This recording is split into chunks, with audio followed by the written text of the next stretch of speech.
Hindi napigilan ni DILG Secretary Marojas na maging emosyonal sa ika-24 na anibersaryo ng PNP National Capital Region Police Office o NCRPO dahil po sa sinapit ng 44 na miyembro ng PNP staff.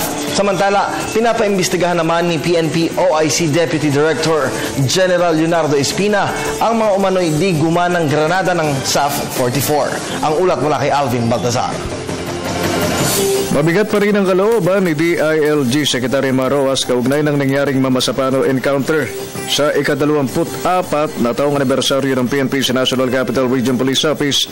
Muli nitong binigyang pugay ang kabayanihan ng tropa ng Special Action Force, hindi lang sa ginawang talumpati nito.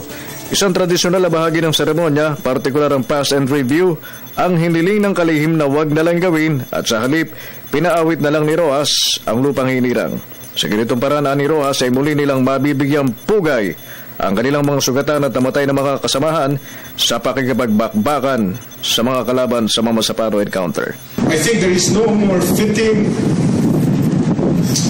way that we can honor our fallen than to rededicate ourselves to the flag for which they fought and died. Samantala, hindi mabuting magkaroon agad ng konklusyon sa umano'y mga hindi gumanang granada na ginamit ng SAF 44 sa Mamasapano Operation. Ayon kay OIC PNP Deputy Director General Leonardo Espina, mas maiging tingnan muna ang nasabing ulat bago magkaroon ng opisyal na pahayag hinggil dito. Sinabi ni Espina na kanya nang inatasan ang Director for Logistics upang ito'y masiyasat.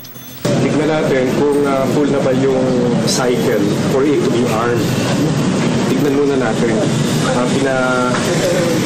Pina-review ko na yan sa Director for Logistics.